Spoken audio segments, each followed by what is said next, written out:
এবছরের প্রথম বিয়ের অনুষ্ঠানে আমন্ত্রিত হিসাবে গতকাল কলকাতার উপকণ্ঠে একটি ব্যাংকোয়েট হলে গিয়েছিলাম। বহুদিন পর এক ভদ্রলোকের সঙ্গে সেখানে আমার দেখা হলো। আমার পূর্ব পরিচিত উনি, আমাকে খুব স্নেহ করেন। আমি পায়ে হাত দিয়ে প্রণামও করলাম। উনি খুব খুশি হয়েছেন, আমাকে জড়িয়ে ধরলেন। আসলে ভদ্রলোক পশ্চিমবঙ্গ সরকারের অর্থ দপ্তরের একজন অন্যতম বড় কর্তা। আমাকে ভাইয়ের মতন স্নেহ করেন। এই রিটায়ারমেন্ট ওনার দরজার গোড়ায়। খুব সৎ মানুষ।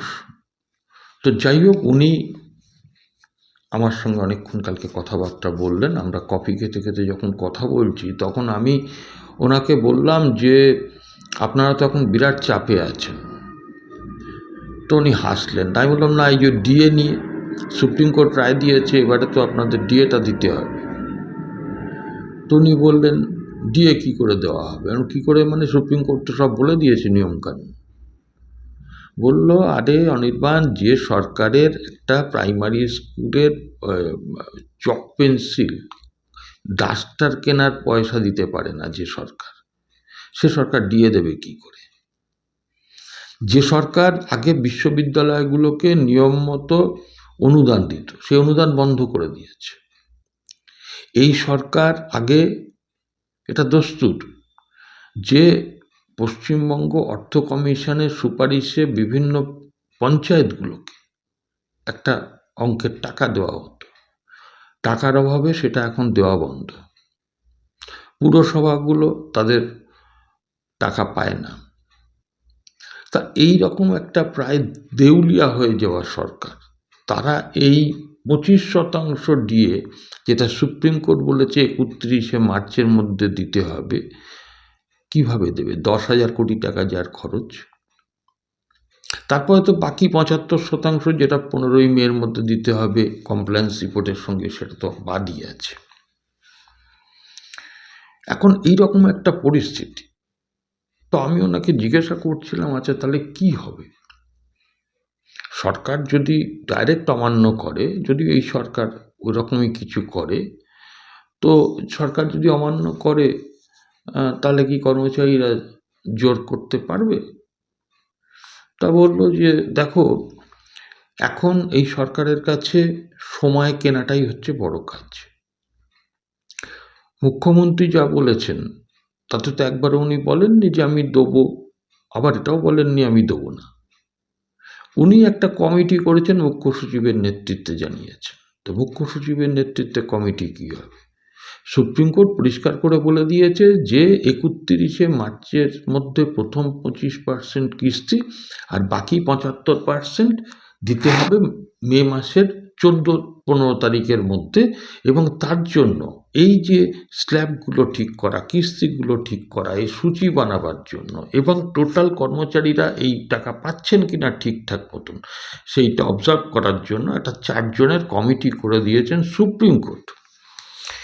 ইন্দু মালহোত্রা, তারলক সিং চৌহান, গৌতম ভিদুরি এবং সিএজির একজন আধিকারিক। এখন এদেরকে নির্দেশে বলা হয়েছে যে 6 ফেব্রুয়ারি এরা দায়িত্ব পেয়েছে, 1 মাস, 6 মার্চের মধ্যে সরকারের সঙ্গে বসে এই সূচি বানিয়ে নিতে হবে। তারপরে 31শে মার্চ ফার্স্ট কিস্তি 25%, আর 75%টা ওই সূচির মধ্যেই থাকবে।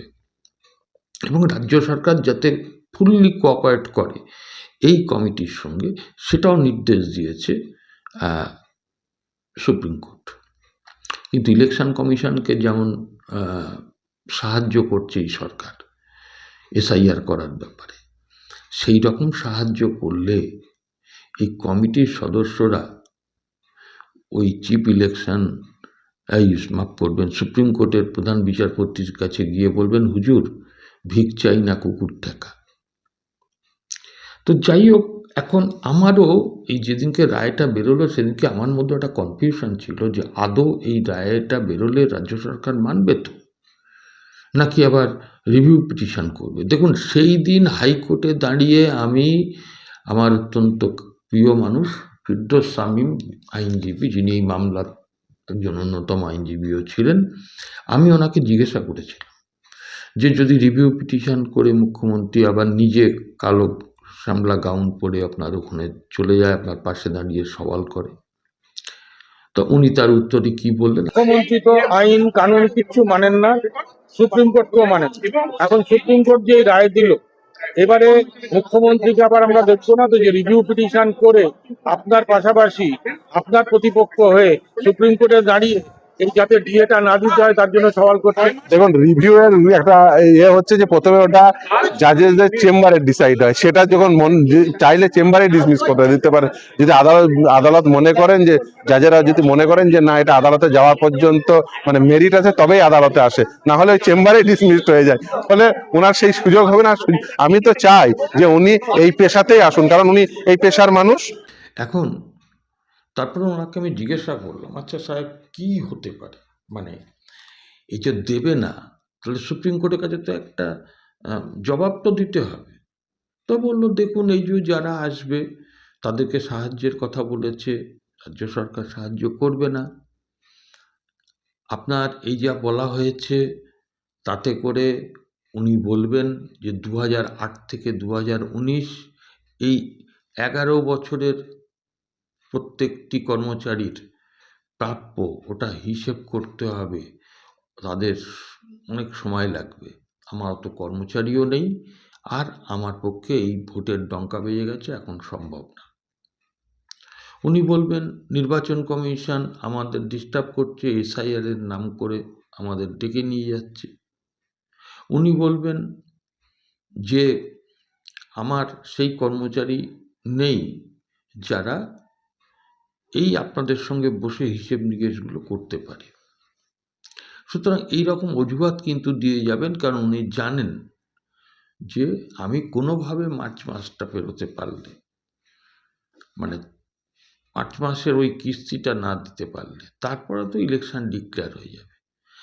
আর সুপ্রিম কোর্ট তাদের এই অর্ডার আমি মানিনি বলে কি করবে সুপ্রিম কোর্ট? কিচ্ছু করবে না, আমাকে করতে পারবে না, কারণ উনি বুঝে গেছেন যে উনি ওই এসএসসির ক্ষেত্রে যে রায় দিয়েছিল সুপ্রিম কোর্ট যে অযোগ্যদের কাছ থেকে সরকারকে টাকা ফেরত নিতে হবে সুদ সমেত, এখনও পর্যন্ত কোথাও চালু হয়েছে বলে আমি জানি না। এই সুপ্রিম কোর্টই ওনাকে অর্ডার দিয়েছিল যে রাজ্য সরকারি কর্মচারী, অবসরপ্রাপ্ত কর্মচারী, তাদেরকে অন্তত 25% যে বকেয়া দিয়ে তার দিয়ে দেওয়া হোক। এটা কিন্তু এই সঞ্জয় কারোল এবং প্রশান্ত মিশ্র, এই যে দুজনের বেঞ্চ, এরা কিন্তু বলেছিল। উনি কিন্তু তখন সেটা করেননি। তো যাই হোক, এখন ব্যাপারটা হলো যে আমি আপনাদের কাছে যে কথাটা বলে শেষ করব, ডিএ কিন্তু সহজে আপনারা পাবেন না। আজকে বহু অবসরপ্রাপ্ত কর্মচারী যারা যে টাকাটা পান, সেই টাকাতে তাদের খুব কষ্ট করে চালাতে হয়। ওষুধের একগাদা টাকা, ঘরের সমস্ত মেয়ে বিয়ে দিতে হবে, ছেলেটা পড়াশুনো করছে, স্ত্রী অসুস্থ, নিজে অসুস্থ, প্রতিদিন জিনিসের দাম বাড়ছে, ইলেকট্রিক বিলের দাম বেড়ে যাচ্ছে, নুন আনতে পান্তা ফুরোচ্ছে।